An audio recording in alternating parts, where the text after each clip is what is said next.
Bom, então, bom dia, pessoal. Então, mais uma vez, obrigada pela presença de vocês, por participar, né, de mais essa palestra. Hoje o tema vai ser sobre sistema urinário, né, vamos falar um pouquinho sobre mecanismos de reabsorção e secreção tubular. Como eu tenho conhecimento que vocês apenas iniciaram, né, a parte de sistema urinário no tutorial e ainda não tiveram essa parte no laboratório, vou dar uma pincelada inicial sobre alguns conceitos importantes para a gente seguir no entendimento dessa palestra, tá? Eu estou aqui com o chat aberto, então se vocês quiserem perguntar alguma coisa, podem perguntar. André também está aí nos bastidores, se eu passar batido com alguma pergunta, ele vai passar para mim, tá bom? Então, vocês fiquem à vontade, tá? Bom, então, para começar um pouquinho, né, da nossa discussão, eu queria chamar um pouco para reflexão de algo muito poético, né? Então, imaginem aí, eu acredito que todos vocês, no momento em que acordam, né? Acho que acredito eu, que vocês tenham um comportamento muito parecido com o meu. A primeira coisa que eu faço quando eu acordo é dar um pulinho lá no banheiro. Vocês fazem isso também? E aí, né, se vocês já prestaram atenção na forma que a urina de vocês se encontra, né, lá no fundo do vaso sanitário, eu acredito que seja mais ou menos desse jeito aqui, né? Uma urina bem escura, bem amarelada, né? Ao passo que até o final do dia, se vocês ingeriram uma certa quantidade de líquido suficiente, vocês devem perceber, então, que a urina ela começa a ter um volume maior e fica um pouco menos amarelada, às vezes até bem transparente, né? Então, essa urina do início do dia, logo que a gente acorda, a gente considera como uma urina concentrada, ela está concentrada em solutos, né? Como ela tem um menor volume, ela tem menos água. E essa outra que a gente viu logo em seguida, né, que geralmente é o que acontece ao longo do dia, seria uma urina diluída. Então, os solutos dessa urina, eles ficam mais diluídos porque eu tenho uma maior concentração de água, né? Claro, se você ingere menos líquido ao longo do dia, a sua urina vai continuar concentrada, né? Agora, por que isso acontece, né? Então, assim, os detalhes do porquê e como isso acontece, a gente vai discutir ao longo dessa palestra, mas, no geral, os rins, eles seguem a lei da ação das massas, né? Então, o que vem a ser isso? Os rins, eles controlam a entrada e a saída de solutos e líquidos do nosso corpo, né? Uma das suas funções primordiais. Tem várias outras, né? Mas no caso aqui, a gente vai discutir essa função, né? Então, se nós ingerimos pouco líquido, o nosso organismo entende que a gente precisa reter mais líquido no nosso corpo, já que não está entrando uma boa quantidade, né, uma quantidade ideal. Então, os rins, eles atuam tentando manter a água no nosso organismo, né? Agora, se a gente ingere uma boa quantidade de líquido ao longo do dia, os rins, ou o organismo, ele entende, né, que os nossos volumes de líquidos corporais estão, né, num valor aceitável, e aí os rins se preparam para eliminar o excesso de líquido, porque líquido em excesso no nosso corpo também é prejudicial. Por exemplo, aumenta o volume extracelular, que aumenta o volume sanguíneo, e isso promove o aumento da pressão arterial a longo prazo, né? Então, os rins, eles são importantes para essa regulação, tá? Então, a gente vai discutir um pouquinho como que isso acontece com relação aos mecanismos de transportes que acontecem nos rins, para transformar o que a gente conhece como filtrado ou ultrafiltrado em urina, né? E o porquê que isso acontece, tá? Então, no geral, os rins, eles têm a função de filtração do nosso sangue, né? Mais especificamente do plasma sanguíneo. Ao longo do dia, ele tem a capacidade de filtrar em torno de 180 litros de plasma, né? É muita coisa, tá? Porém, ao longo do dia, a gente não urina 180 litros, né? Imagina, além de ficar o dia todo no banheiro, né? O que será que aconteceria com os nossos líquidos corporais, né? Intracelular e extracelular? Eles iriam ser depletados, né? A gente iria perder líquidos. Então, a gente ia sofrer uma desidratação muito severa se ao longo de cada dia a gente urinasse 180 litros, né? Então, o que acontece? Os rins, eles têm uma grande capacidade de reabsorver esse líquido filtrado, e ele reabsorve em torno de 178 litros ao longo do dia. Então, ele filtra muito, mas ele também devolve muito tudo aquilo que foi filtrado de volta para os nossos líquidos corporais, né? Então, ao final de um dia, os rins, eles vão excretar, sob a forma de urina, em torno de 1 a 2 litros de urina, né? Então, a gente perde muito pouco daquilo que foi filtrado. Mas então, se o rim filtra tanto e reabsorve tanto, por que será que precisa realmente filtrar, né? Essa grande quantidade? Por que ele já não filtra logo 1, 2 litros, já que ele no final vai excretar apenas essa quantidade de urina, né? Bom, na verdade, existe toda uma função, né, para essa elevada taxa ou ritmo de filtração, né? Então, os rins, eles formam a urina não apenas para controlar, né, o volume de líquido corporal, mas também ele tem a grande capacidade de depurar ou realizar o clearance de várias substâncias no nosso sangue, né? Então, por meio dessa alta taxa ou ritmo de filtração, os rins, eles conseguem retirar substâncias potencialmente nocivas do nosso sangue e eliminar, né? Então, nesse sentido, ele elimina o excesso de íons, que poderia ser prejudicial, excesso de medicamentos, metabólitos de medicamentos, outros metabólitos do metabolismo, né? Do metabolismo celular, como, por exemplo, do metabolismo proteico, né? Então, a gente elimina a ureia, enfim, elimina várias substâncias que poderiam ser nocivas ao nosso organismo, tá? Então, quando o rim filtra muito, é muito mais fácil que essas substâncias sejam depuradas do nosso organismo. Então, se ele filtrar pouco, né, se a gente, por exemplo, bebe pouca água ao longo do dia, o nosso rim ele vai filtrar menos. Então, o risco, né, de substâncias nocivas ao nosso organismo permanecer no nosso organismo é maior. Por isso que a gente fala, né, que a gente tem que estar sempre o quê? Tomando muita água ao longo do dia, né? Tem gente que tem que tomar de 2 a 2,5 litros. Eu tô me acostumando ainda com essa prática, né? Porque eu realmente esqueço de beber água, isso não é nada saudável, tá bom? Vocês já estão ouvindo o Otto roncando aí? Parece que hoje ele tá roncando mais alto do que os outros dias. Então é isso, né? Então, para seguir com a nossa palestra, eu vou dar uma pincelada geral sobre a parte mais básica da anatomia, tá? Então, aqui, olha só, a gente tem uma peça lá do nosso laboratório, tá? Aqui a gente tem uma visão geral dos órgãos do sistema urinário. Então, nós temos 2 rins, né? São órgãos bilaterais, o rim direito, o rim esquerdo. Os rins são os responsáveis pela formação da urina por meio de 3 processos básicos. Nós vamos falar sobre um deles mais profundamente hoje, né? Quando essa urina, ela está formada, ela sai pelo rim por meio dos ureteres, também 2, né, um de cada lado, que se destinam até a bexiga urinária. Tanto os ureteres como os rins, eles fazem parte do abdômen, os ureteres, eles entram na pelve e vão entrar na bexiga urinária, tá? Que já é um órgão único, mediano, então ele tá lá na pelve menor, tá? E vai ser responsável pelo armazenamento dessa urina até que o organismo esteja preparado para eliminar essa urina por meio da uretra, que não está representada nesse modelo, tá? Gente, eu acho que eu vou ter que acordar o Otto, porque ele está me atrapalhando. Só um minutinho.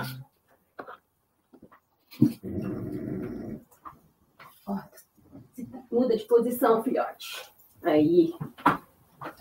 Às vezes, quando eu mudo ele de posição, o ronco fica mais baixo, porque ele vai roncar de novo.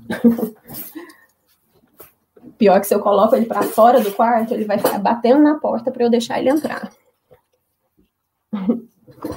Pronto. Então, continuando, né? Nessa imagem, a gente tem um corte frontal da região de um rim, né? Então, a gente está vendo, olha só, a região interna, né? Ou a estrutura interna renal. Vejam que a gente tem uma artéria entrando aqui por essa região que a gente denomina de hilo renal. Essa artéria, olha só, ela é um ramo da aorta abdominal, que a gente já estudou, né? Então, aqui é a artéria renal. Vejam que a artéria renal, olha, ela se ramifica ao longo dessa região interna do rim, né? E é ela que está levando o sangue que vai ser filtrado. E vejam só, né? Os rins, eles recebem em torno de 25% do débito cardíaco. Isso é muita coisa, minha gente. É em torno de 1.200 litros por minuto, né? Olha o tamanho do rim e olha a quantidade de sangue que ele recebe, né, ao longo de 1 minuto. É coisa pra caramba, justamente para garantir uma alta taxa ou ritmo de filtração, né? Então, esse sangue, ele chega por meio da artéria renal. Então, voltando para esse mesmo modelinho, né? Vejam que a artéria renal, ela começa a se ramificar, tá?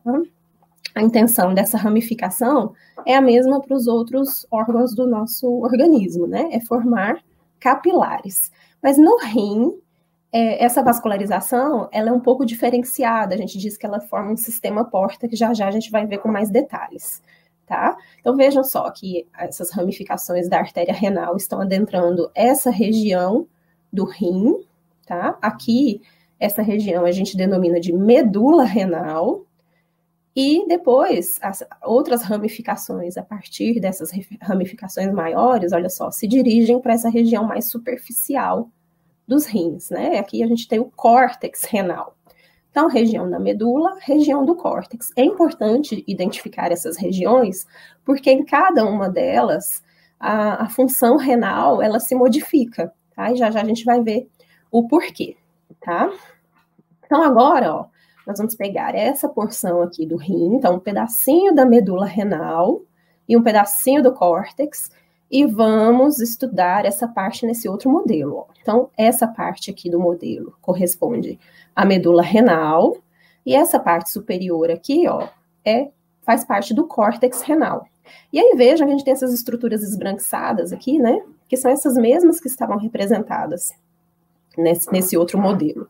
Tá? Claro que se a gente pegar um rim real, né, a gente não vai visualizar essas estruturas, são estruturas microscópicas, tá? Então, aqui tá bem exagerada, né, a visualização dessas estruturas. Espera aí que meu telefone começou a tocar aqui e saiu o chat. Então, aqui tá bem exagerado, né, o tamanho dessas estruturas, e aqui tá maior ainda, em torno de 10.000 vezes o tamanho real dessas estruturas, né? Então, ó, vamos voltar para a vascularização. Aqui a gente tem ó, um dos ramos da artéria renal que seguiu em direção ao córtex, né? Ou para essa região aqui, que é transição entre medula e córtex renal. E aí vejam que nessa região do córtex forma um outro raminho, né? Importante, e desse ramo saem várias ramificações, né? Essas ramificações que estão saindo dessa artéria são arteríolas, tá? Então, aqui já são ramos bem menores ou com um diâmetro bem reduzido em relação a essa aqui, tá? Essa daqui a gente denomina de arteríola aferente, tá? Então, aqui nós temos várias arteríolas aferentes. E aí, vejam, ó, vamos para essa parte aqui da imagem, ó, aqui a gente tem uma arteríola aferente, né? Aqui ela está entrando dentro dessa estrutura globosa esbranquiçada, que aqui ela está num corte, então a gente está vendo o interior dela. Nessas outras partes aqui do modelo, essa estrutura está fechada, a gente não está vendo ela em corte, né? Aqui já está vendo de novo, ó, em corte. Então, aqui o que está acontecendo? A arteríola aferente entra no interior dessa estrutura branca, que já a gente vai trabalhar sobre ela, e aí nessa região, essa arteríola forma capilares, né? Então, aqui ela é arteríola, ela tem estrutura de arteríola, tem todas aquelas 3 túnicas que formam as arteríolas, e aí no interior da estrutura branca, globosa, formam-se capilares. Esses capilares formam uma rede bem complexa, bem emaranhada, tem outras estruturas aqui no interior, e a gente denomina esses capilares de capilares glomerulares, ou como alguns livros tratam, apenas glomérulo, tá? Então, glomérulo é uma rede de capilares. Então, se vocês lembrarem da estrutura capilar, a estrutura capilar é bem mais simples do que a estrutura da parede das arteríolas, né? Então, aqui a gente teria, então, apenas formando, né, a parede desses vasos sanguíneos, aquela camada simples de células pavimentosas apoiadas numa lâmina basal. Claro que tem outras estruturas que vão acabar envolvendo esses capilares, não vem ao caso aqui agora, mas o que eu quero que vocês tenham em mente é que no interior dessa estrutura globosa, que já já a gente vai ver o que é, nós temos capilares, tá? E o sangue, então, ele entra dentro dessa estrutura por meio da arteríola aferente, passa por esses capilares E o mais interessante é que esses capilares, eles se fundem e saem dessa estrutura globosa, formando uma outra arteríola, que aqui ela está muito pequenininha, não está dando para ver, mas nesse lado, ó, dá para ver, ó, aqui, arteríola aferente, aqui dentro formando os capilares glomerulares e aqui saindo, formando uma outra arteríola. Ou seja, já aconteceu uma coisa diferente, né, do que a gente está acostumado a ver nos demais órgãos. Os capilares não formaram vênulas, formaram outra arteríola. Essa arteríola que sai dessa região, dessa região globosa, a gente denomina de arteríola eferente, ela está saindo, né? E olha só o que está acontecendo aqui, ela está descendo em direção à medula renal. E começa a se ramificar de novo, ó. Estão vendo aqui, desse lado? Essas ramificações são novos capilares. Olha aí que interessante, né? Então, agora a gente tem uma nova arteríola formando uma outra rede de capilares. Esses são os capilares peritubulares. E aí sim, ao final desses capilares peritubulares, começam a formar vênulas, e aí vão formar veias, que vão sair pelo hilo renal, formando a veia renal, grandona aqui. Né? Então, toda essa região, essa parte inicial que eu descrevi para vocês, formam um sistema porta. Tá? Então, eu tenho uma arteríola, uma rede de capilares, uma outra arteríola, uma outra rede de capilares, e aí que eu vou ter a parte de drenagem venosa, tá? Completamente diferente do que a gente está acostumado a ver, né? Então, vejam que esses capilares peritubulares, eles recebem essa nomenclatura porque justamente eles vão se enovelar ao redor dessa estrutura branca, tubular aqui, que é contínua com essa outra estrutura aqui, que eu estava chamando de estrutura globosa, né? O que são essas estruturas brancas aqui que a gente está vendo? Tanto na parte do cortical, como na parte medular do rim. Essas estruturas são os néfrons, tá? Os néfrons são consideradas as unidades funcionais do rim, tá? Então, o que é uma unidade funcional? A unidade funcional, ela vai formar grande parte ou quase todo o parênquima de um órgão, e ela é responsável por executar a função primordial desse órgão. Qual é a função primordial do rim? Formar urina. Né? Então, qual é a função do néfron? Formar urina, ok? Então, a gente vai discutir um pouco mais sobre isso, tá? Então, tá aqui essa parte, né, de arteríolas e capilares, que são importantes para a formação da urina.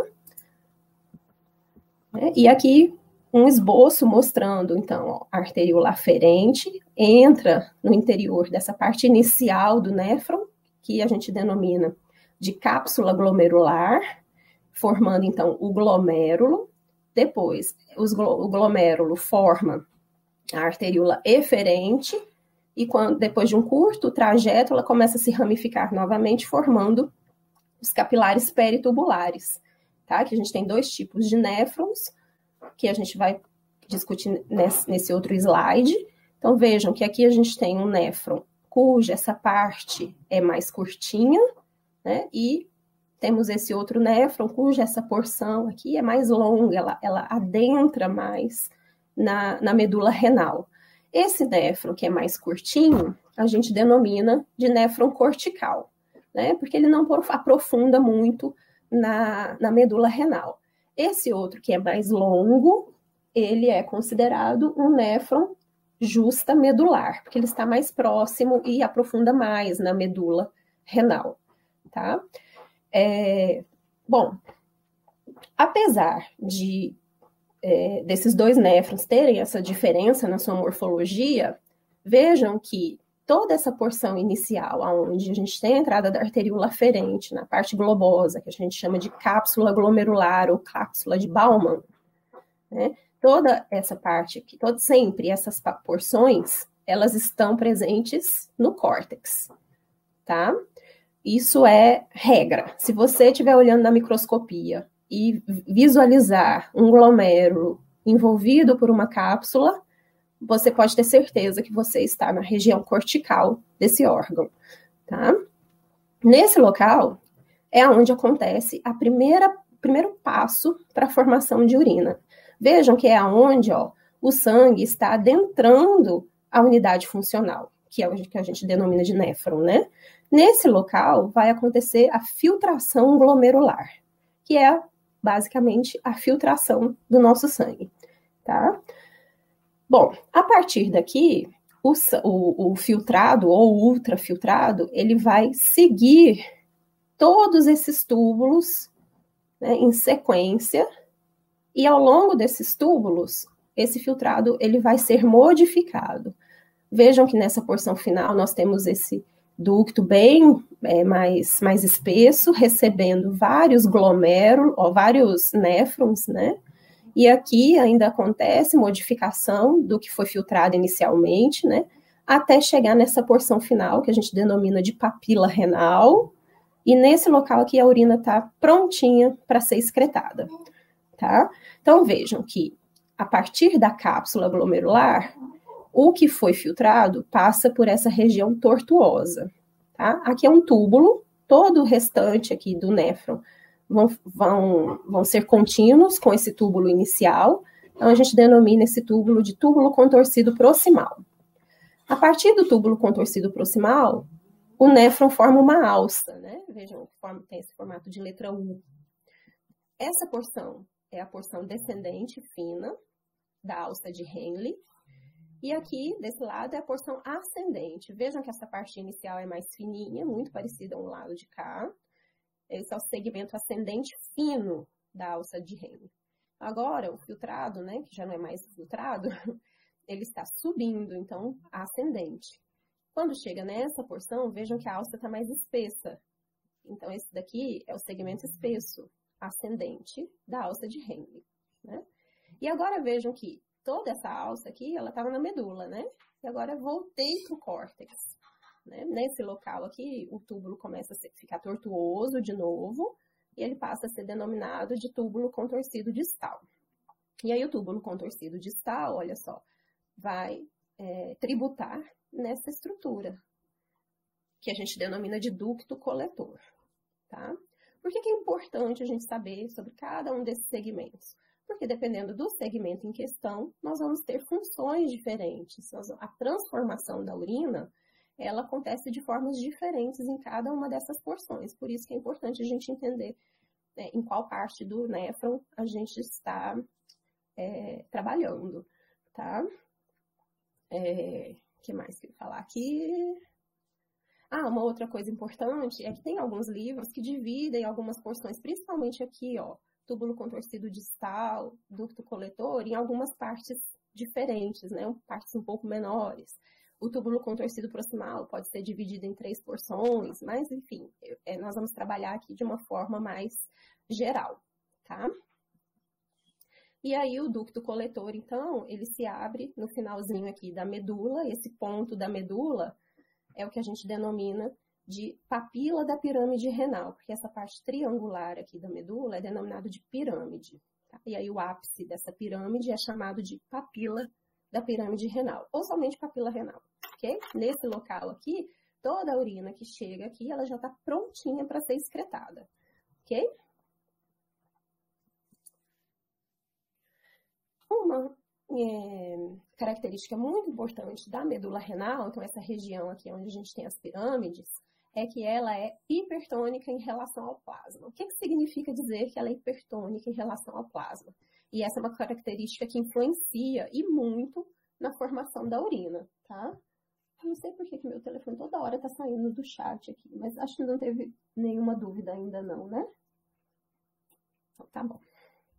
Então, quando a gente mede a osmolaridade plasmática, a gente vai ver que ela tem em torno de 290 miliosmóis. Tá? Então, aqui no córtex, a osmolaridade aqui no córtex é muito parecida com a do plasma. É em torno de 290 miliosmóis. À medida que a gente vai descendo pela medula, olha o que está acontecendo com o valor da osmolaridade. Ela vai aumentando progressivamente. Ou seja, a medula, o interstício medular, ele vai ficando mais concentrado em solutos. E a gente vai ver o tanto que isso é importante para a formação da urina. Quando a gente chega aqui na papila renal, a concentração de solutos aqui, ela pode ser em torno de 1.300 miliosmóis. Olha como é muito maior do que lá na região cortical, né? Tá? Então, tenham isso em mente, ó, o interstício medular, ele é hipertônico em relação ao plasma. A gente vai ver como isso é muito importante, porque a gente vai discutir hoje, tá? Uma outra característica importante é que em cada porção do néfron, o epitélio que reveste a sua parede, ele vai sendo alterado ao longo dos túbulos, né? E essa alteração do epitélio vai influenciar nos transportes de membrana que a gente vai estudar hoje, tá? Então, vejam só, aqui na região da cápsula glomerular, que a gente tem maior aumento aqui, ó, o epitélio, ele é pavimentoso, simples, né? Isso daqui ajuda, favorece a filtração, né? Então, favorece o sangue ser filtrado nessa região. Quando o sangue adentra a primeira porção aqui, que é o túbulo contorcido proximal, olha só, a gente já tem uma alteração no epitélio. Aqui as células são mais altas, tem muitas microvilosidades, muitas mitocôndrias, né? Então, o que isso faz a gente pensar, né? Que se eu tenho muita microvilosidade, é porque eu tenho uma maior área de contato, né? Então, eu tenho uma área que vai facilitar transporte celular aqui.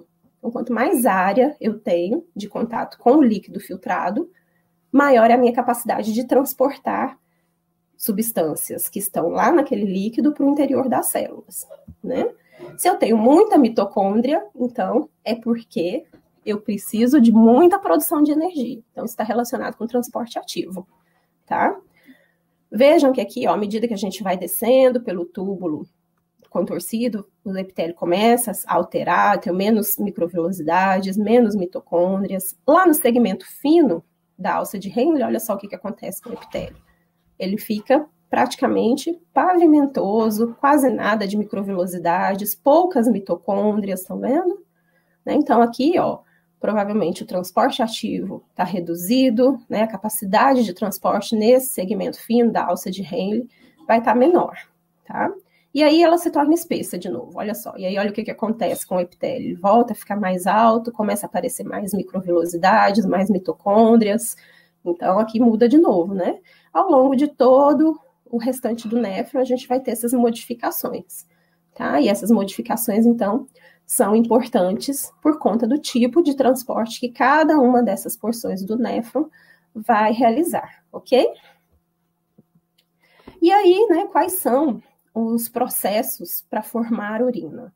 Os processos para que a gente excrete uma urina adequadamente, né, que é o que a gente chama de excreção renal, depende de 3 processos básicos. O primeiro deles, já mencionei para vocês, acontece aqui na região da cápsula e do glomérulo, tá? Esse conjunto de cápsula e glomérulo, principalmente o pessoal da histologia, denomina de corpúsculo renal, tá? Quando o sangue adentra o glomérulo, ele sofre filtração glomerular, então é o primeiro processo, o primeiro passo para a formação da urina é acontecer a filtração. Então, o que vai ser filtrado? A parte líquida do sangue, né? O plasma. Tá? Então, esse processo é chamado de filtração. Eu não vou entrar em detalhes, né, para falar sobre esse processo, porque a palestra já é bem longa, né? Para falar de reabsorção já vai tomar um grande período, né, dessa palestra. Se falar de filtração, então, aí que a gente vai precisar do dia todo, né? Para discutir sobre isso, ok? Então, aqui, ó, aconteceu a filtração, e aí vejam que nesse momento aqui, ó, tem essa setinha com a letra R, aonde o que foi filtrado está voltando para os capilares peritubulares. Esse processo do líquido, né, e algumas substâncias que estão aqui dentro do túbulo voltam para o sangue, é o que a gente denomina de reabsorção, tá? E aí vejam que aqui, ó, dentro do capilar peritubular, então eu tenho fluxo sanguíneo, e olha só o que acontece. Eu tenho substâncias que estão saindo do sangue e adentrando o túbulo renal. Então, aqui eu estou tendo secreção, né, que geralmente são substâncias que não foram filtradas, né, no processo de filtração glomerular, mas que ao passar pelos capilares peritubulares, elas são secretadas para o interior do túbulo. Né? Então, esse processo é o processo de secreção. Ao final, o que a gente vai excretar sob a forma de urina depende da quantidade de substâncias filtradas, menos o que foi reabsorvido, mais o que foi adicionado pelo processo de secreção, tá? E aí a gente vai ter, então, o resultado, que é a urina, que será excretada, ok? Tenham em mente sempre que nem tudo que foi filtrado vai ser excretado, tá? O que é que vai ser excretado? Tudo aquilo que não foi reabsorvido, mais o que foi secretado, tá? Chegou aqui no final, eu não tenho mais capacidade de transformar a urina, aí sai pela papila renal, tá? Então, o que é que vai sair na urina? Tudo aquilo que ficou dentro do túbulo. Tudo que ficar no túbulo renal, tá? Do néfron, vai sair na urina. Se não reabsorver, sai na urina, e se for secretado, né, vai ficar dentro do túbulo, e aí vai sair na urina, ok? Vocês têm alguma dúvida até aqui, pessoal? Tá tranquilo? Me deem um feedbackzinho aí pelo chat, por favor. O pessoal tá pedindo para tirar registro, né? Eu vi aqui na... Eu não consigo. Tem que ser André, né? Eu vou tirar, Gil, desculpe. Eu não me atentei para isso, não. Eu não estou enxergando a transmissão, só enxergo o chat, aí eu não estou vendo o que os alunos estão falando aqui. Bom, pessoal, essa imagem aqui, ela está representando o epitélio que forma os túbulos, tá? Essa imagem ela vai aparecer várias vezes nessa apresentação, tá?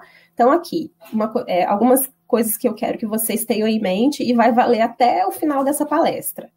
As células epiteliais, né, que revestem os túbulos renais, elas são polarizadas. Então, vamos lembrar lá da histologia, o que é uma célula polarizada, né? Ela tem uma porção apical, uma porção lateral e uma porção basal.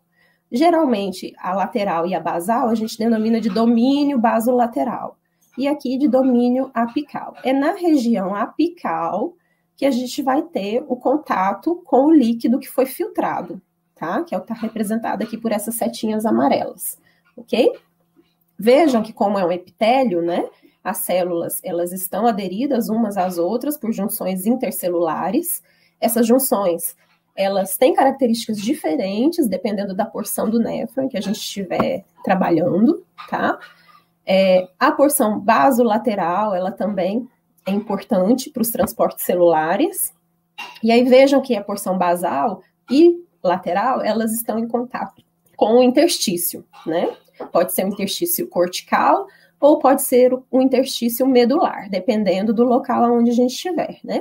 E lembrando que é no interstício que os capilares peritubulares envolvem os túbulos, né?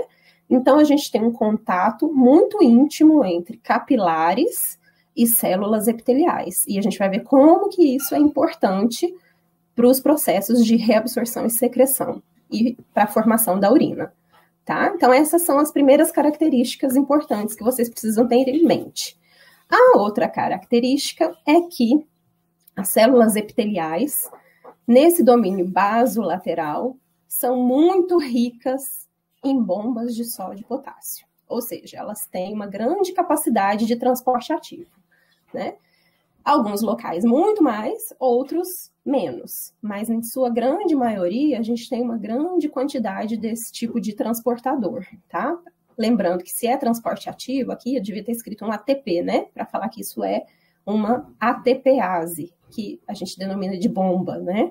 Então, aqui a gente tem a bomba de sódio e potássio, lembrando que ela retira sódio do interior da célula, ao passo que coloca potássio no interior das células. A gente diz que essa bomba, ela é eletrogênica. Por quê? Porque ela tira uma maior quantidade de sódio em relação ao potássio, né? São 3 sódios para 2 potássios. Então, como o sódio, né, é uma carga positiva, e sai em maior quantidade, o interior dessa célula ele é eletronegativo, tá? Então, a gente diz que ela é eletrogênica. Além dela ser eletrogênica, ela tem uma grande importância, porque ela é responsável pelas diferentes concentrações desses 2 íons, tanto no interior das células, né, no líquido intracelular, como no líquido extracelular, que aqui a gente está representando como o líquido intersticial. né? Então, como que ficam essas concentrações? No interior da célula, a gente tem uma alta concentração de potássio, enquanto a concentração de sódio fica baixa, e no interstício, o sódio é alto e o potássio é baixo. Então, quem que mantém essas diferentes concentrações é a bomba de sódio e potássio. Tá? Aqui tentei desenhar uma mitocôndria, né? Mostrando que quanto maior a quantidade de bombas nessas células, maior é a quantidade de mitocôndrias que essas células vão possuir devido ao grande gasto energético, tá? Bom, e aí por que é importante a gente saber da bomba de sódio e potássio aqui, né? Porque o nosso organismo é extremamente inteligente, ele vai usar essa diferença de concentração, principalmente aqui para o sódio, para promover a maior parte dos transportes nos túbulos renais, né? Então, mantendo o sódio baixo no interior da célula, o que vai acontecer com o sódio que está aqui no líquido filtrado? Ele vai tender a entrar na célula, certo? Por diferença de concentração. Tá? Então, eu vou criar um gradiente de concentração, um gradiente químico para o sódio, né? Para entrar no interior dessa célula e ser reabsorvido. Tá? O interessante é que o interior da célula também é eletronegativo, e isso ajuda também, favorece a entrada de sódio na célula. Tá? Então, a gente vai ver como que o transporte de sódio ao longo de todo o túbulo renal é importante para o processo de formação da urina. Então, eu queria que vocês tivessem isso em mente, tá? Bom, deixa eu explicar para vocês, né, essa bagunça dessa imagem. Eu tive que desenhar porque eu não encontro as imagens do jeito que eu quero, sabe? Essa aula, né, essa palestra, quando a gente faz no presencial, eu desenho tudo no quadro. Então, assim, deu um trabalhozinho para desenhar isso daqui, mas eu vou explicar para vocês, tá? Então, vejam só. Aqui a gente tem a porção inicial do néfron, que é a cápsula glomerular. Lembrando que o sangue ele entra no interior da cápsula por meio da arteríola aferente. A arteríola aferente, olha, ela forma no interior da cápsula os capilares glomerulares, que é o local onde acontece o quê? Filtração glomerular. Então aqui, ó, o plasma ele vai ser filtrado. Eu não vou entrar, né, como eu falei, nessa questão de filtração glomerular, mas existem forças que favorecem a saída do líquido e das substâncias dissolvidas nesse líquido, né, para o interior da cápsula glomerular. E aí esse líquido a gente denomina de ultrafiltrado. E agora ele vai fazer parte do lúmen do túbulo renal, tá?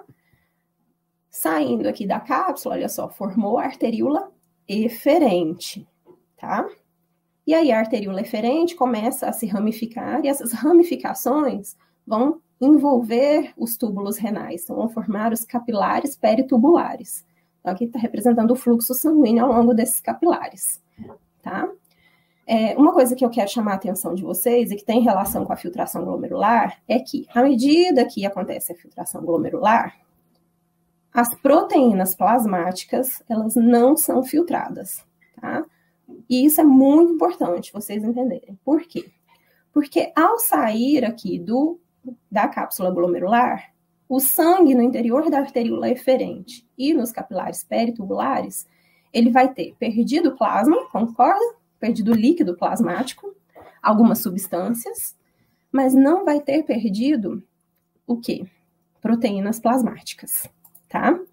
Isso faz com que a osmolaridade, né, ou a pressão coloidosmótica, é mais correto, que a gente representa pela letra π, ela seja aumentada nessa região, tá? Por que é importante a gente saber sobre essa pressão coloidosmótica? Porque ao passar por essa parte dos túbulos renais, esse sangue, cuja pressão coloidosmótica está alta, ele vai fazer com que os líquidos que estão lá no interstício tendam a entrar no interior do capilar peritubular, tá? Lembrando que pressão coloidosmótica faz com que o líquido seja mantido no interior do capilar, né? Ele ajuda a segurar o líquido ali. Então, se o líquido está fora do capilar, a tendência é que esse líquido entre, tá? E a gente vai entender por que isso é importante também, ok? Bom, Outra característica importante aqui é saber o que compõe esse ultrafiltrado, né? Então, eu falei para vocês que o plasma ele é filtrado aqui no corpúsculo renal, exceto as proteínas plasmáticas, né? Mas o que a gente vai ter? A gente vai ter basicamente o que tem no plasma, o que está dissolvido no plasma. Então, o íon de maior concentração vai estar lá, né? Então, a gente tem muito sódio no ultrafiltrado, tem potássio, tem cloreto, fosfato, glicose, bicarbonato, aminoácidos, ureia, lactato, e como eu falei para vocês, não tem proteínas plasmáticas. Tá? Quando começa a aparecer proteína plasmática na urina, você pode ter certeza que tem problema aqui, ó, na filtração glomerular. Aí tem que pesquisar o que está acontecendo, tá? Porque, normalmente, não sai proteína plasmática na urina, ok? Grande parte dessa substância... Ah, e tem muita água também, né? Esqueci de colocar aqui, mas tem muita água também nesse ultrafiltrado, tá? Como eu falei para vocês no início, uma grande parte desse ultrafiltrado, a composição, ela vai ser modificada ao longo dos túbulos renais. E é isso que a gente vai discutir a partir de agora, tá? Então, vamos falar um pouquinho sobre os mecanismos de reabsorção e secreção no túbulo contorcido proximal. Algumas características que eu vou falar agora ainda vale para as próximas partes dos túbulos, tá? Então, olha só, como eu falei para vocês, deixa eu voltar aqui, as células que revestem os túbulos renais são células epiteliais, né? Então, elas estão unidas por junções intercelulares, certo? Aqui no túbulo contorcido proximal, ele é considerado um epitélio líqui. O que significa um epitélio líqui? É um epitélio de vazamento. O que vem a ser isso, né? Então, vejam que eu mudei a cor aqui da junção intercelular, tá mais clarinha, porque esse epitélio, as junções intercelulares, elas não são tão aderentes, tá? Então, elas permitem a passagem de substâncias por entre as células. Por isso que a gente chama esse de epitélio líquido, um epitélio de vazamento. E isso acontece aqui no túbulo contorcido proximal, tá? Então, a gente vai ter ao longo de todos os túbulos transporte pela via transcelular. Então, a gente tem transporte de substâncias pelas células, tá? Essas substâncias, então, entram nas células, saem das células e vão fazer parte do interstício. À medida que a concentração dessas substâncias no interstício aumenta, ela vai ser reabsorvida para o plasma dos capilares peritubulares, tá? Isso daqui acontece não só no túbulo contorcido proximal, como em todos os demais túbulos, tá? Mas nós temos também a via paracelular, que aqui no túbulo contorcido proximal, por ser um epitélio líquido, né, é um importante local de transporte celular, tá? É o transporte que acontece entre as células, tá? Por entre as junções intercelulares. Essa parte aqui, a gente vai ver que tem alguns locais que não permitem esse tipo de transporte, tá? Aqui no túbulo contorcido proximal, esse tipo de transporte é bem volumoso, porque ele é um epitélio líquido. E aí, dessa forma, o túbulo contorcido proximal, ele é responsável por 67%, tem alguns livros que trazem 69%, até 70%, tem outros que trazem 65%, mas enfim, o que eu quero que vocês tenham em mente é que o túbulo contorcido proximal, ele tem uma grande capacidade de reabsorção do ultrafiltrado que está chegando aqui, no interior do lúmen desse túbulo. Então, daqueles 180 litros que vão chegar aqui no túbulo contorcido proximal, em torno de 67% já volta para o plasma, bem no início ali do néfron. Por quê? Porque tem muita microvilosidade, tem muito transportador e ainda permite esse transporte pela via paracelular, tá? Ok? Outra grande capacidade do túbulo contorcido proximal é que ele não vai reabsorver apenas os solutos que foram filtrados, ele vai reabsorver muita água, tá? Grande parte dessa água é reabsorvida por meio de canais próprios para a água, que são denominados de aquaporinas. Aqui no túbulo contorcido proximal, a gente tem as aquaporinas do tipo 1, são aquaporinas estruturais que já estão inseridas aqui na membrana apical, tá? E esses canais, eles não precisam da regulação de hormônio nenhum, então, para estarem aqui na membrana. Eles já estão, eles são estruturais. Tá? E isso aumenta muito a capacidade do túbulo contorcido proximal de reabsorver água também, além dos solutos. Tá? Se forem tendo alguma dúvida, vocês falem aí, ok? Então, vamos lá. Vamos falar agora dos transportes que realmente acontecem, né, aqui no túbulo contorcido proximal. Então, chamando a atenção para vocês da grande quantidade de transporte ativo que acontece aqui no túbulo contorcido proximal. Então, eu tenho muita bomba de sódio e potássio em todas as células para promover esse transporte ativo, né, promover aquela diferença de concentração entre sódio e potássio, tá? E aí, aqui, no túbulo contorcido proximal, vou chamar a atenção para vocês para o transporte de glicose. Tá? Então, esse transporte ele acontece acoplado ao transporte de sódio. Então, vejam que a gente tem uma proteína e ela está transportando, né, cotransportando o sódio com a glicose. O que significa isso? Lembra que o sódio ele tem a tendência de entrar na célula? Então, esse transportador, ele usa essa vontade do sódio de entrar na célula para transportar uma outra substância, que no caso aqui é a glicose. Né? Então, ele usa essa energia do sódio de entrar na célula para dar carona para a glicose. E aí eu não preciso de um gasto energético adicional. Então, é muito inteligente, né, fazer esse tipo de coisa. Isso daqui é um transporte ativo secundário, né? Depende, então, do gradiente de concentração do sódio formado pela bomba de sódio e potássio, para que ele aconteça. No túbulo contorcido proximal, toda a glicose que foi filtrada, ela vai ser reabsorvida, tá? Se começar a sair glicose na urina, tem alguma coisa errada. Provavelmente você está com um excesso de glicose no seu plasma, e aí o túbulo contorcido proximal não está conseguindo reabsorver o excesso de glicose, e aí ela vai sair na urina, que é o que acontece em alguns casos de diabetes, né? Então, depois a gente vai discutir melhor sobre isso. Então, aqui a gente tem o transportador apical da sódio e glicose, né? A glicose vai entrar na célula e, ao aumentar a concentração de glicose na célula, essa substância vai sair por uma outra proteína aqui na membrana basolateral, essa é uma proteína GLUT, e vai retirar a glicose da célula para o interstício. E aí, do interstício, ela vai passar para o plasma, vai ser reabsorvida.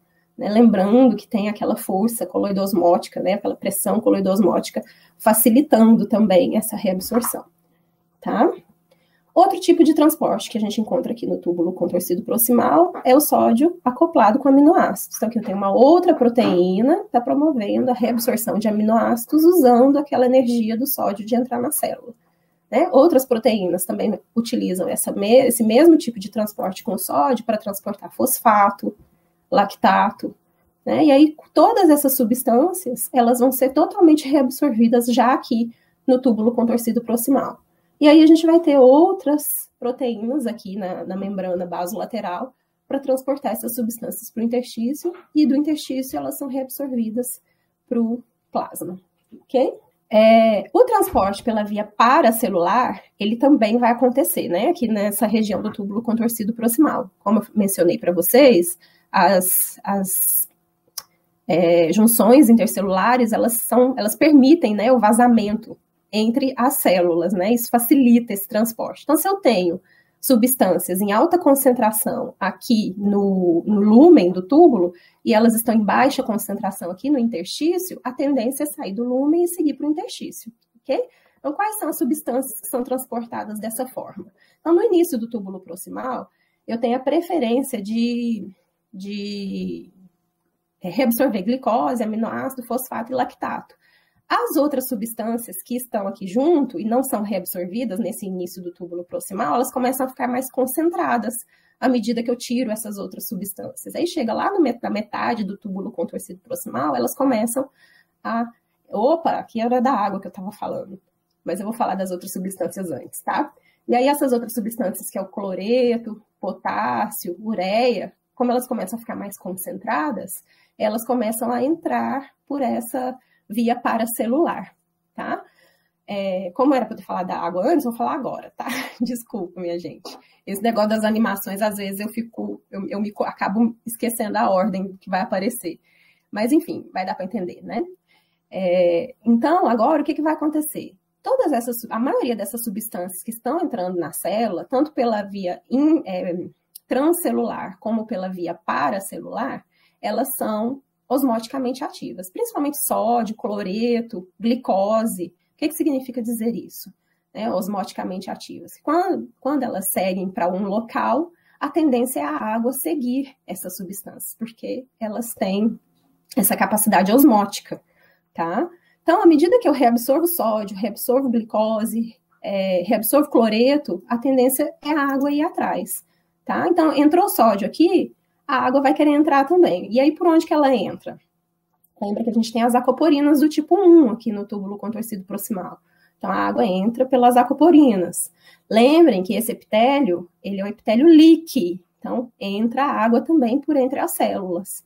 Então, o que acontece? À medida que essas substâncias são reabsorvidas, eu reabsorvo a água junto, né? E aí, eu reabsorvo tanto solutos como solvente, tá? Uma boa parte desses solutos aqui, ó, que estão entrando pela via paracelular, eles são arrastados junto com a água. É o que a gente denomina de arraste pelo solvente, tá?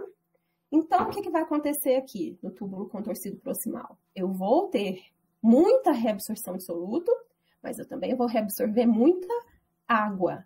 Lembra que eu falei para vocês que o plasma ele tem osmolaridade em torno de 290 miliosmóis?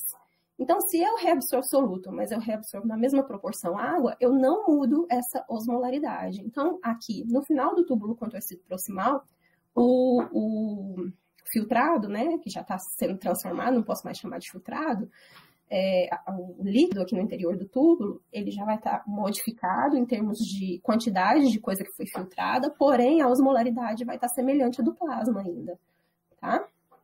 E agora eu quero chamar a atenção de vocês para esse transporte de glicose.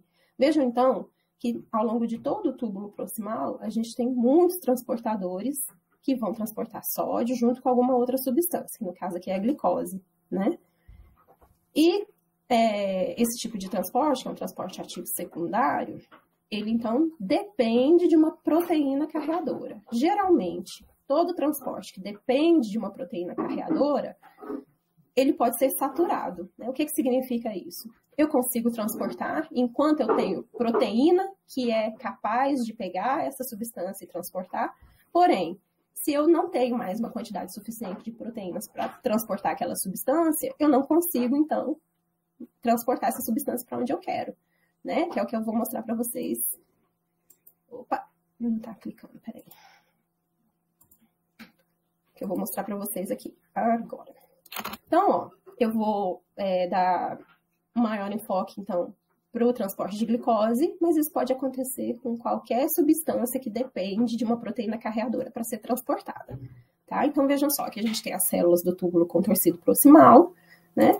E quando eu tenho aqui no filtrado uma certa quantidade de glicose, mas eu tenho proteína para transportar essa glicose, ela vai se ligar ao carreador e vai ser transportada para o interior da célula, né? Então, enquanto eu tenho proteína, eu consigo transportar essa substância. E aí eu aumento a taxa de transporte, eu vou aumentando a taxa de transporte dessa substância, aqui no túbulo contorcido proximal, por exemplo, né?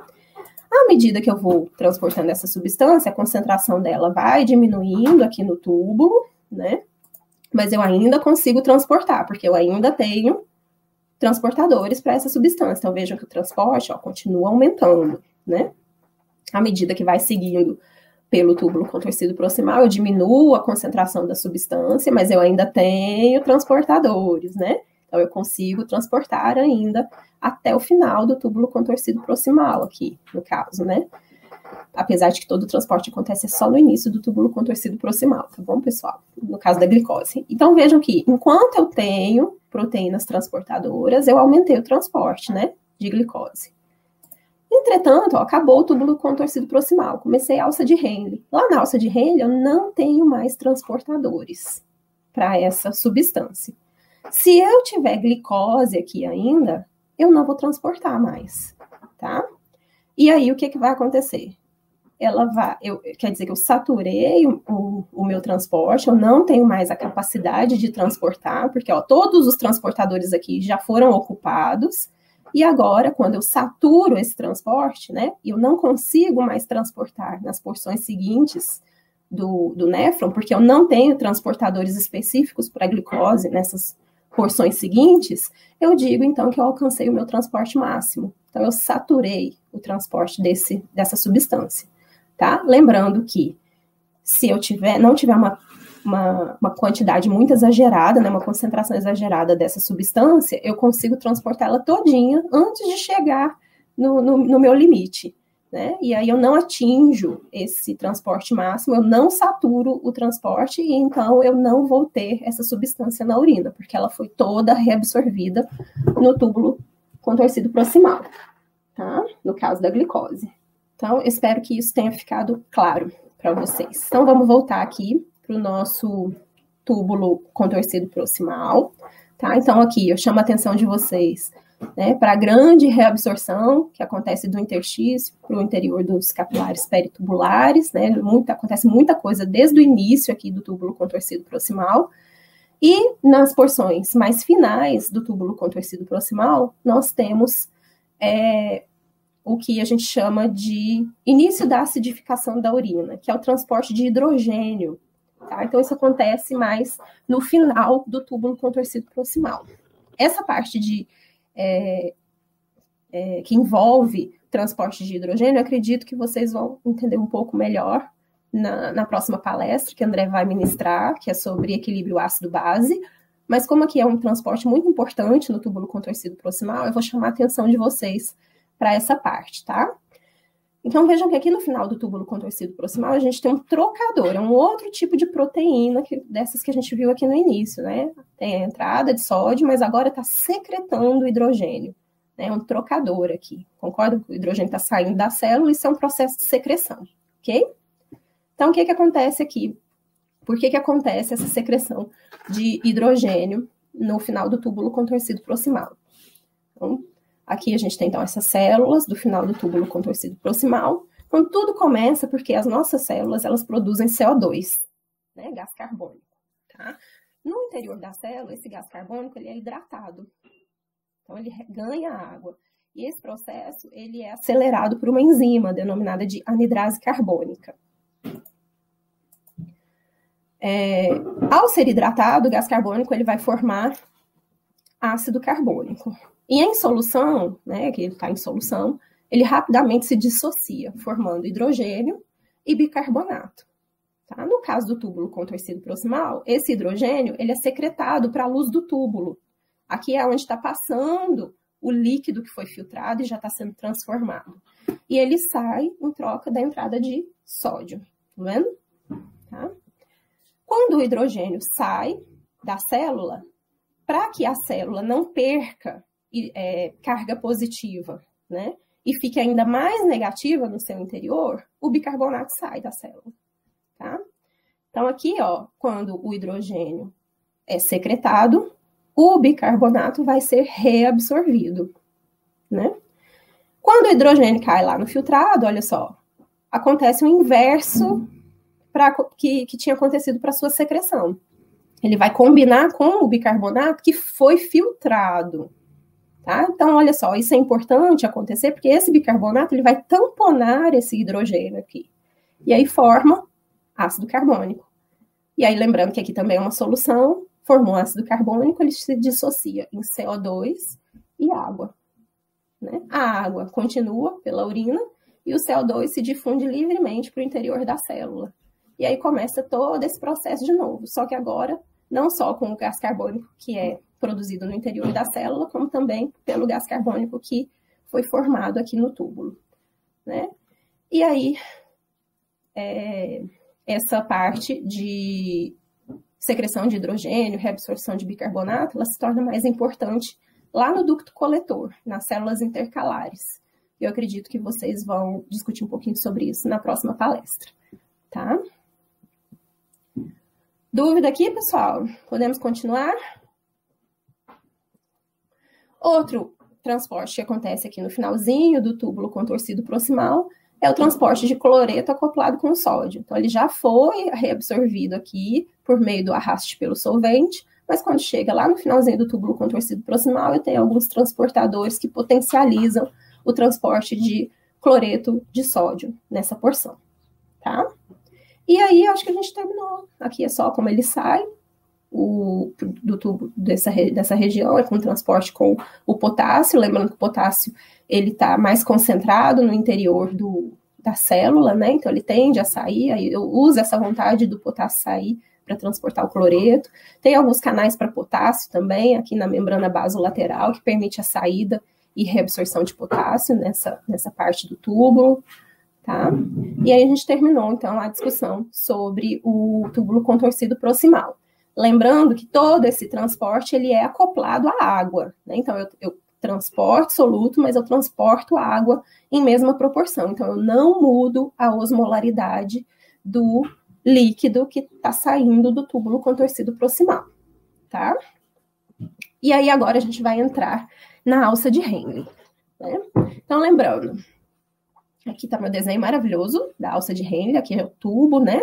O lúmen, as células que formam a parede dessa alça. Lembrando que a porção inicial da alça de Henle, ela está descendo pela medula e ela é fina.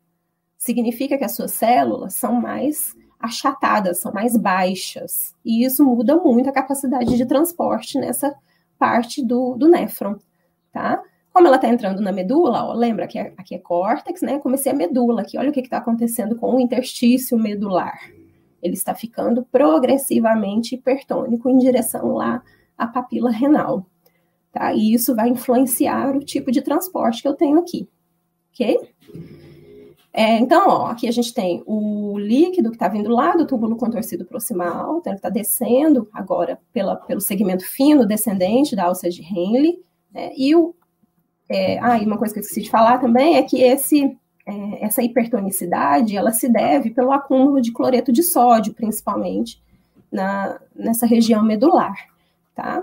E a gente vai ver qual é o segmento do néfron que é responsável por esse acúmulo de cloreto de sódio na medula, tá? Nessas porções mais inferiores, a gente tem um acúmulo de ureia, mas também eu não vou poder entrar nessa discussão agora, ok? Esse epitélio da alça de Henle, né, o segmento fino, ele permite reabsorção de água, tá? Então, vejam que eu tenho aqui um líquido que tem uma certa concentração de água e as suas junções intercelulares, elas continuam permitindo esse transporte de água. E como eu tenho agora um interstício progressivamente mais hipertônico, a tendência é a água sair, né, do meio menos concentrado em solutos para o meio mais concentrado em solutos, concordo? Então, eu tenho saída de água, né, do interior dessa alça. Entretanto, esse segmento, ele também é permeável a solutos, tá? Então, à medida que eu perco água aqui e vou afundando, né, nessa medula mais hipertônica, eu também permito a entrada de solutos, tá? E dependendo da espécie, eu posso ganhar muito mais solutos do que perder água, ou então eu posso perder muita água ganhando menos solutos. De qualquer forma, esses dois tipos de transportes, né, se eu perder mais água ou se eu ganhar mais soluto, o resultado final é o mesmo. Quando eu chego aqui no finalzinho da medula renal, eu vou ter aumentado a tonicidade desse líquido, que começou em 290 miliosmóis e chega lá no finalzinho da medula equilibrado com o valor da tonicidade medular, que é em torno de 1.300 miliosmóis. Então, aqui eu concentrei a minha urina, tá? Que ainda não é a urina final que será excretada, ok? Então, essa parte da alça de Henle é bem simples, tá?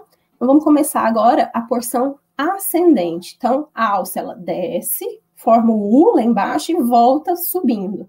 Toda essa parte que sobe é o segmento ascendente. A porção inicial é fina, ou seja, as suas paredes, olha só, tem um epitélio baixo, né? Então, eu tenho pouca mitocôndria, poucas microvilosidades, e nessa porção aqui eu ainda tenho uma outra diferença, tá? Que é a parte das junções intercelulares. Então, aqui, as junções intercelulares passam a ser do tipo tight, elas são muito aderidas umas às outras. E isso diminui a capacidade de transporte paracelular, tá? Principalmente transporte de água. Então, o segmento ascendente fino, agora, nessa parte do néfron, eu passo a ter uma região impermeável à água. Tá? Então, eu não tenho transporte de água aqui. Ok?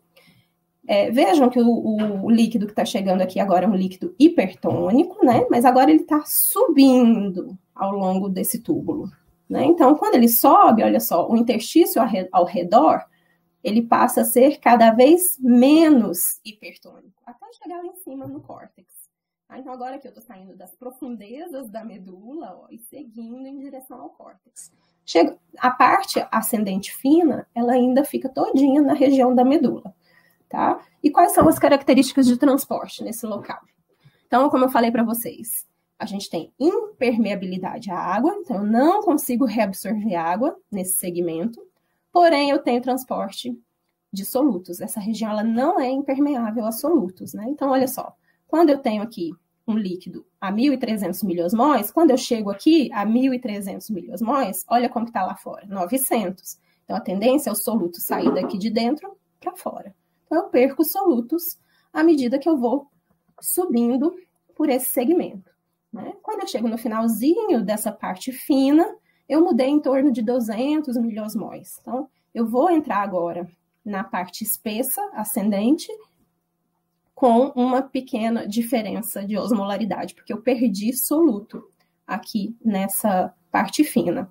Tá? Não muda tanto, porque a capacidade de transporte ainda é reduzida. Lembrando que eu tenho poucas microvilosidades, poucas mitocôndrias, né? Ok? Então, vamos para o segmento espesso ascendente. Ainda nenhuma pergunta? Então, tá bom. Então, chegamos agora no segmento espesso. Ele é espesso porque olha só o que acontece com as suas células. Começam a ficar mais altas, eu já tenho um pouco mais de microvilosidades, mais mitocôndrias, então o transporte ativo aqui é mais intenso. E é muito mais intenso do que o que a gente já viu agora na alça de Henle, tá? Então, vejam só, aqui é a porção do lúmen, aqui é a porção apical, e aqui é interstício. Né? Vejam que aqui é o interstício medular, à medida que eu vou subindo, eu estou diminuindo a tonicidade, aqui em cima já é córtex, tá? Mas essa porção do segmento ascendente espesso, a sua maior parte fica na região medular, tá? Então, vejam que agora eu tenho um líquido com a tonicidade em torno de 1.100 miliosmóis, né? E essa parte do espessa da alça de Henle, ela vai ser responsável por em torno de 25% da reabsorção tubular, tá? É muito importante a reabsorção que acontece aqui nesse segmento, tá? Porque ele tem uma grande capacidade, né, apesar de ser 25%, ele tem uma capacidade de reserva de absorção, de reabsorção, desculpa. Então, por exemplo, lá no túbulo contorcido proximal, se eu não consigo reabsorver tudo que eu tenho que reabsorver de soluto, né, com exceção de algumas substâncias orgânicas e inorgânicas, mas quando eu falo em íons, principalmente sódio, se eu não consigo reabsorver tudo que eu preciso de sódio lá no túbulo contorcido proximal, quando chega aqui no segmento espesso ascendente, eu tenho uma reserva de reabsorção, principalmente a absorção de sódio. Então, ele consegue compensar o que o túbulo contorcido proximal não fez, tá? Se tratando de sódio. O cloreto também, tá? Mas principalmente sódio. E isso é importante porque a gente acaba entendendo por que alguns diuréticos, ou melhor, a maioria dos diuréticos, que são medicamentos muito utilizados para controle de pressão arterial, por exemplo, né, que quando a gente excreta muita água, a gente reduz o volume extracelular, reduz o volume sanguíneo ou reduz a pressão arterial. Então, o diurético é um medicamento muito bom para controle de pressão arterial, né? Os diuréticos que agem no túbulo contorcido proximal, eles não são muito potentes. Por quê? Porque tudo que ele impede de ser reabsorvido, né, de sódio lá no túbulo contorcido proximal, quando chega aqui no segmento espesso ascendente, ele compensa e aí ele não fica tão eficiente, né? Eu consigo reabsorver sódio e aí eu não tenho um efeito efetivo desses diuréticos, né? Os diuréticos que agem lá no túbulo contorcido proximal, tá? Bom, que tipo de transporte que a gente tem aqui no segmento espesso? Então, lembrando que eu volto a ter uma grande importância no transporte ativo, né? Bomba de sódio e potássio, e aí as diferenças de concentração para o sódio vão ser utilizadas para promover os transportes principais nessa região. E o transporte principal aqui é o transporte de sódio acoplado a cloreto e ao potássio. Esse transportador é um transportador muito importante nesse segmento, tá? É ele, a atividade desse transportador, que ao transportar sódio, cloreto e potássio, faz com que a quantidade de cloreto de sódio na medula aumente. Então, é esse o transportador responsável pela hipertonicidade medular, né? Ele joga cloreto para dentro da célula, esse cloreto sai por canais específicos na membrana basolateral, o sódio sai pela bomba de sódio e potássio, e aí eu vou aumentando a quantidade de cloreto de sódio aqui na medula, tá? Tem um mecanismo muito complexo que explica essa adição de cloreto de sódio aqui na medula, chamado de mecanismo de contracorrente, mas a gente precisaria de uma aula só para isso, para poder ficar mais clara essa explicação, tá? Vejam que o potássio, ele também é reabsorvido aqui nessa porção, mas uma parte também é secretada de volta para o lúmen, né? Ele fica nessa, sai e volta, tá? Então, não tem muita alteração na concentração de potássio aqui, mas ele é importante porque ele faz parte desse acoplamento para o funcionamento da proteína, tá? Bom, então aqui, né, ele vai adicionando cloreto de sódio na medula. E uma outra característica importante é que todo esse transporte de cloreto de sódio, ele não é acoplado ao transporte de água, porque esse epitélio, ó, continua impermeável à água, tá? Então, eu reabsorvo solutos e não reabsorvo água. Então, esse segmento espesso da alça de Henle, ele dilui a urina, né? Ele dilui esse líquido, que ainda não é a urina, tá? Olha só, ele chega a 200 miliosmóis no final desse segmento. Então, ele é chamado de segmento diluidor, segmento, como ele está quase todo na medula, é o segmento diluidor medular, porque ele dilui muito a urina, tá? Outra característica importante é que nós temos a ação de diuréticos muito potentes nessa região. Esses diuréticos são os diuréticos de alça, eles agem bloqueando a ligação do cloreto nessa proteína, e aí eu impeço a reabsorção desses solutos, né?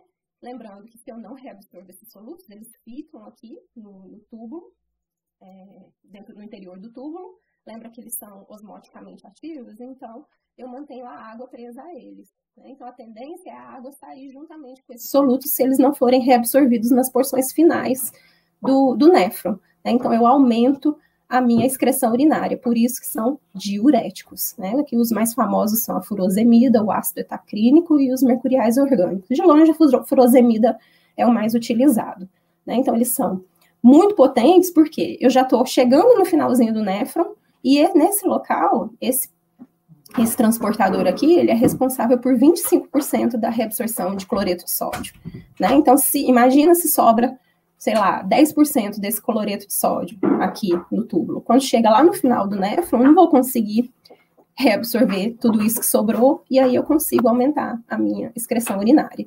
Bom, aqui nesse segmento a gente também tem acidificação da urina, porque tem secreção de hidrogênio, aqui pelo mesmo transportador que a gente encontrou lá no túbulo contorcido proximal, que é aquele contratransporte com o sódio, e aqui ainda tem essa ATPase, que secreta hidrogênio. Sim, tem muita semelhança mesmo, Tarcísio. São os mesmos, tá? Inclusive, tem esses que transportam cloreto, por exemplo, tem um nome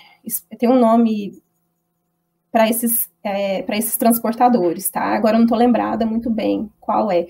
o do cloreto, mas tem aqui no rim, tem no pulmão, tem no intestino, e tem uma doença, inclusive, uma doença pulmonar, que atinge justamente esses transportadores, que é a fibrose cística, tá? A gente acaba vendo problemas muito mais nos pulmões, porque qualquer coisinha que acontece no nosso pulmão, a gente sente falta de ar, dificuldade de respirar, então é muito mais visível, né? Mas a gente vai ter problema renal, vai ter problema intestinal, né, na fibrose cística, tudo por conta que são os mesmos tipos de transportadores que são afetados, né? Então, por exemplo, aquele transportador de glicose que a gente viu no início do túbulo contorcido proximal, é o mesmo transportador de glicose que absorve lá nos intestinos, por exemplo. Mas vocês vão ver que todos esses transportadores, eles se repetem ao longo dos epitélios, né? Então, são receptores característicos de epitélios absortivos, então, onde a gente tem absorção, né, ou secreção, né? Então, tem no pulmão, tem nos rins, tem nos intestinos, né? Então, a gente vai ter todos esses transportadores aí, né? Dependendo do local, eles estão em maior quantidade, dependendo, vão estar em menor quantidade, mas eles vão sempre se repetir.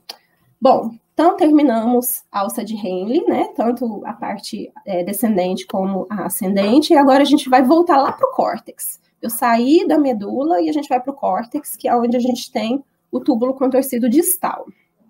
O túbulo contorcido distal, ele tem um epitélio um pouco mais simples, tá? Ele tem atividade de transporte ativo, ele é responsável pela reabsorção de 5 a 10% da carga filtrada de sódio, tá? Mas ele, em termos de tipos de transportadores, a gente vai ver como ele é bem mais simples, tá? Então, lembrando que o líquido que está chegando aqui no túbulo contorcido distal é um líquido bastante diluído, né? Ele está com em torno de 200 miliosmóis de tonicidade. Eu tenho transporte ativo para manter as diferenças de concentração para o sódio, principalmente, né? E o transportador principal que a gente vai encontrar aqui é esse transportador sódio-cloreto, o mesmo transportador que a gente viu lá no final do túbulo contorcido proximal. Então, entra sódio e, ao mesmo tempo, entra cloreto, tá? O sódio sai pela bomba de sódio e potássio e o cloreto sai por um canal específico para ser reabsorvido, tá? Lembrando que esse epitélio ele continua impermeável à água, então esse transporte de cloreto de sódio, ele não é acoplado à água, então eu reabsorvo o soluto e a água fica aqui no filtrado, então eu continuo diluindo a minha urina, só que agora eu estou no córtex, então esse é o segmento diluidor cortical, tá? Por conta de continuar diluindo essa urina, ok? Então, eu ainda diluo mais uns 100 miliosmóis por aí, né? E nesse segmento eu ainda continuo a acidificar a minha urina pela secreção de hidrogênio. E nesse local eu também tenho a ação de diuréticos específicos que conseguem bloquear esse transporte de cloreto de sódio. São os diuréticos tiazídicos, a hidroclorotiazida, a clorotiazida e metolazona. A hidroclorotiazida e a clorotiazida são os mais utilizados, tá? Então, aqui eu consigo bloquear esse transporte de cloreto de sódio, né? Então, eu consigo aumentar aqui a quantidade de sódio, de cloreto de sódio que fica no filtrado. Lembrando que se eu mantenho cloreto de sódio ali no filtrado, eu seguro a água, e é isso que aumenta a diurese, tá? Como eu falei que era simples, né? Não acreditaram em mim, viu? Chegamos no ducto coletor, porção final do néfron. A gente está terminando de formar a nossa urina aqui, né? Então, no ducto coletor, nós temos agora um filtrado entrando nessa região, que é responsável por apenas 3%, no máximo 5% da reabsorção tubular. Apesar de no ducto coletor a taxa de reabsorção ser muito baixa, a gente considera que é nesse local que ocorre o ajuste fino da reabsorção. Por quê? Porque nesse local aqui, se a gente não fizer nada, ele reabsorve 3%. Mas se a gente começar a botar hormônio aqui, vários tipos de hormônios, eu altero tudo isso daqui. Eu altero esse 3%. Então, esse é um local onde eu tenho a regulação do tipo de urina que vai ser excretada, tá? Eu consigo reabsorver mais água ou eliminar mais água, eu consigo eliminar mais sódio ou reabsorver mais sódio, eu consigo eliminar mais potássio ou reabsorver mais potássio, tudo graças à regulação hormonal que acontece somente nessa região, ou em maior quantidade nessa região, no ducto coletor, tá? Por isso que a gente diz que a gente faz o ajuste fino do que será excretado nesse local, no ducto coletor. Então, agora a gente tem, ó, uma urina hiposmótica, né, ou com baixa tonicidade, entrando no ducto coletor. Nós temos 2 tipos de células principais aqui, né. O primeiro grupo são realmente chamadas de células principais, compõem a maior quantidade de células, em torno de 70%. Essas células são responsáveis pela reabsorção de sódio e pela secreção de potássio. E o outro grupo de células, em menor quantidade, em 30%, né, do epitélio, são as células intercalares. Tem do tipo alfa, que secretam hidrogênio e reabsorvem potássio, e tipo beta, que secreta bicarbonato. Essas células intercalares, elas são ativas para o controle ácido-base. Então, eu vou deixar essa parte aqui para ser discutida na palestra de André, tá? Já as células principais, elas são mais importantes para essa parte da nossa aula, né, que envolve reabsorção e secreção tubular, formação da urina, tá? Então, nós vamos focar no estudo das células principais. Então, aqui nós temos as células principais, lembrando que o ducto coletor, ele pode começar lá no córtex, mas a maior parte dele, ó, tá entrando na medula, então o interstício ao redor dessas células, ele volta a ser progressivamente hipertônico em direção à papila renal, tá? Vejam que as células ainda são altas, né? Elas têm uma maior quantidade de microvilosidades quando a gente compara lá com aquelas células mais baixas, porém ainda é menos microvilosidade do que o túbulo contorcido proximal, por isso a baixa taxa de reabsorção aqui, né? Mas eu tenho, então, uma certa quantidade de transporte ativo aqui, necessário para os demais transportes que vão acontecer. E aí, qual é o principal transporte que acontece aqui? Transporte de sódio, reabsorção de sódio. Aqui a gente tem um canal muito importante, que é o canal epitelial para sódio, é o ENaC. Esse canal, quando ele se abre, o sódio entra na célula, lembrando que o sódio ele tem uma concentração baixa no interior da célula, né? E aí ele vai ser reabsorvido por meio da bomba de sódio e potássio. O cloreto de sódio, ele tende a ser transportado, o cloreto, né? Ele tende a ser transportado pela via paracelular, então existe essa possibilidade, graças à entrada de sódio na célula. Então, quando o sódio entra na célula, o líquido aqui perde carga positiva, né? Então ele fica mais negativo, e isso repele o cloreto. Como eu não tenho canal de cloreto aqui, ele tende a passar por entre as células, né? Então fica mais negativo aqui, o cloreto que tem carga negativa entra e é reabsorvido. Então eu tenho reabsorção de cloreto de sódio aqui, né? Então o transporte de sódio é acoplado ao cloreto, porém por locais diferentes, tá? Eu tenho reabsorção de potássio aqui, porque o potássio ele está mais concentrado no interior da célula, ele sai por um canal específico, porém eu também tenho esse mesmo canal na membrana apical. Então eu secreto potássio. Essa secreção de potássio também é ajustada pela entrada de sódio. Quando eu permito a entrada de sódio no interior da célula, né, eu aumento o número de cargas positivas aqui dentro, eu vou repelir o potássio. Então ele sai por aqui, sai por aqui. Não somente pela alta concentração desse íon, né, no interior da célula. Então, eu tenho tanto um gradiente químico, que é a alta concentração de potássio aqui, como um gradiente elétrico, que faz repelir o potássio e ele ser secretado para o interior do lúmen. E essa secreção de potássio, ela é muito importante para a gente entender o mecanismo de ação de um diurético que age aqui, tá? Esse diurético, ele bloqueia esses canais para sódio, são os diuréticos bloqueadores desses canais. O principal é a amilorida, tá? E, por incrível que pareça, apesar dele agir nos canais para sódio, como a reabsorção de sódio aqui é muito baixa, né, em torno de 3%, ele altera pouco a excreção de sódio, tá? Então, geralmente, mas como acontece essa secreção de potássio aqui, ele é mais utilizado quando a gente quer eliminar potássio, né, para o líquido aqui, né? Na verdade, quando a gente quer reabsorver mais, ele aumenta a reabsorção aqui. Então, quando os pacientes eles estão perdendo muito potássio na urina, ou estão com baixo potássio no líquido extracelular, né, que geralmente ele é perdido na urina, por isso que cai no extracelular, a gente utiliza esse diurético que aumenta essa reabsorção aqui, ó. Né? Então, o potássio, ele vai ser mais reabsorvido e eu reduzo a excreção de potássio na urina, tá? Eu não sei explicar o porquê que ele não sai tanto por esse canal aqui, mas já é comprovado cientificamente que a reabsorção é favorecida pelo uso desses diuréticos. Então, eles não são utilizados para, na verdade, né, aumentar a excreção de sódio, eles são utilizados para reter potássio. Então, quando a pessoa está com hipocalemia, que é a redução de potássio no sangue, né, aí utiliza esses diuréticos para aumentar essa reabsorção.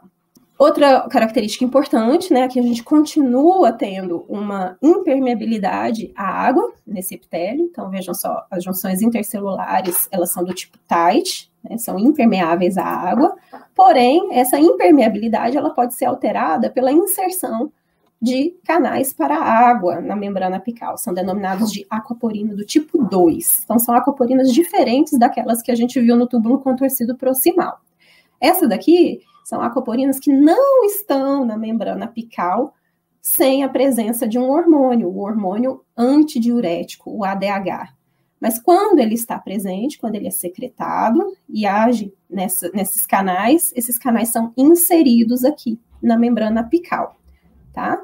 E aí, na membrana basolateral, nós temos esses outros dois canais que não são sensíveis ao hormônio antidiurético, são aquaporinas do tipo 3 e 4, mas elas já estão inseridas na membrana basolateral, tá? Mas elas não dependem desse hormônio para estarem aqui, são estruturais, assim como a aquaporina do tipo 1. Então, o hormônio antidiurético, ele só coloca e tira a aquaporina do tipo 2. Tá? Então, se ele está presente, eu tenho a aquaporina do tipo 2 na membrana apical. Se eu não tenho, ela vem para o citoplasma e fica aqui esperando o hormônio para colocar ela aqui de novo. Né? Quando eu tenho a aquaporina na membrana apical, vejam que o interstício medular ele é hipertônico e eu tenho um lúmen com líquido hipotônico. Se eu coloco o canal aqui, eu permito a reabsorção de água pela via transcelular, né? E aí a água entra na célula, da célula vai para o interstício, e aí vai ser reabsorvida pro nosso plasma, né? Se eu retiro a água aqui no final do ducto coletor, eu aumento a osmolaridade, ou a tonicidade desse líquido, né? Então, eu vou secretar uma urina o quê? Aqui no final, se está saindo água. Uma urina concentrada. Então, eu retenho a água no meu organismo. Então, todas as vezes que eu tenho um aumento da osmolaridade plasmática, esse é o estímulo para... Desculpa, gente. Esse é o estímulo para liberar o hormônio antidiurético. Né? Então, o nosso organismo entende que eu não tenho água suficiente no meu organismo, então eu não posso eliminar essa água. Então, eu vou reter a água no meu organismo e aí, consequentemente, a minha urina sai mais concentrada. Se eu estou com a osmolaridade legal, né, eu não preciso reter água no meu organismo, então eu elimino a água. Então eu não tenho secreção de hormônio antidiurético, porque é a alta osmolaridade que promove, né, a secreção desse hormônio, então eu vou eliminar a água na urina. Então eu não insiro aquaporina aqui, porque eu não tenho o hormônio, eu urino uma urina diluída. Vejam que ela já está chegando diluída aqui, né? Então não vou perder água ao longo do ducto coletor, eu urino uma urina mais clarinha, mais volumosa, ok? Bom, que foi, então, exatamente o que a gente teve lá no início da nossa aula, né? Quando a gente está dormindo, ó, a gente não ingere água, né? Então, a tendência é meu organismo entender que, como eu não estou ingerindo água durante a noite, a osmolaridade do meu corpo, né, dos meus líquidos corporais aumentam, e aí eu tenho uma maior secreção de ADH. Ele vai agir lá no ducto coletor, eu vou reabsorver a água, a minha urina fica menos volumosa e mais concentrada em solutos, né? Quando eu acordo e eu começo a ingerir alimentos ricos em água, começo a beber água ou outros líquidos, né, ricos em água, eu começo a normalizar a osmolaridade, né, ou até mesmo diminuir, e aí quanto mais baixa a osmolaridade, menos hormônio antidiurético eu tenho agindo lá no ducto coletor, né? E aí eu não reabsorvo água, a minha urina fica rica em água e, consequentemente, eu diluo os solutos presentes nessa urina, né? Ok? Bom, pessoal, a gente tem outras coisas, né, que também agem ali no ducto coletor. A aldosterona também ajuda na regulação, né, da reabsorção de sódio. Mas, enfim, é muita coisa, né, para a gente tratar num curto período de tempo. Eu trouxe para vocês aqui as características principais, né, de transportes que a gente encontra para formar a urina. Quando vocês forem estudar para fechar o problema de vocês, deem uma atenção especial para a parte de filtração glomerular, tá? Eu também não entrei na parte de regulação, túbulo glomerular, glomérulo tubular, tá? Porque realmente é muita coisa para a gente discutir. Mas eu estou à disposição, se vocês quiserem entrar em contato depois para tirarem dúvidas que, né, aqui talvez a nossa comunicação não seja tão boa, né, pelo YouTube, mas enfim, eu estou à disposição. Tá? E aí, queria agradecer, então, pela atenção e bebam água, tá? Dance like there's no tomorrow.